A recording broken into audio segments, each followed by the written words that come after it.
Hi, my name is Ashley, and the event that I chose to do this discussion on is when in 1852 Massachusetts established the first compulsory attendance law. So before this law was enacted, many students, many children were in the workforce. They were needed by their families to help support the family to provide an income. So many of them weren't going to school, they were just going to work to help the family, which really defeated the purpose of having schools in general.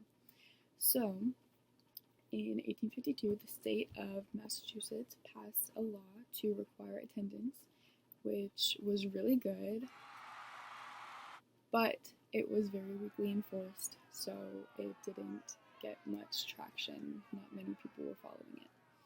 But the law did say that you would have to be, any children in between the ages of 8 and 14 would have to attend school for at least 12 weeks, 6 of which had to be consecutive, as long as the school was open for those consecutive weeks. And then, once again, it was very not well enforced, and it was ill-defined, so it was hard to follow. In order to enforce the law more, the state of Massachusetts put in a fine for truancy or skipping school or just not going to school. It was a fine of $20, which in 1852 it equates to around $660 in today's money, which is a pretty hefty fine, especially for low-income families, poorer families like the ones that were really not going to school. The kids that weren't going to school were mostly in poorer families because they had to support their family with work. So that truancy fine really helped out by getting the families to take their kids to school and helping them learn. By the 19th century, 27 states had laws for compulsory education, and then by 1918, all 48 of the current states in 1918 had compulsory education laws.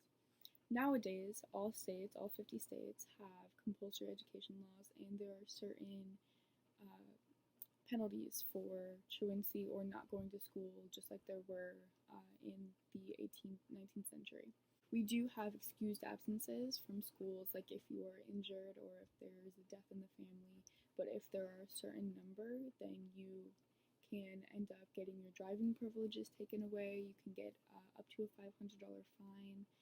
The school will contact the parents to try to see what's going on, to see if we can basically not do those drastic measures, and eventually the parents can even be charged with a misdemeanor or even be sent to jail for a certain amount of time.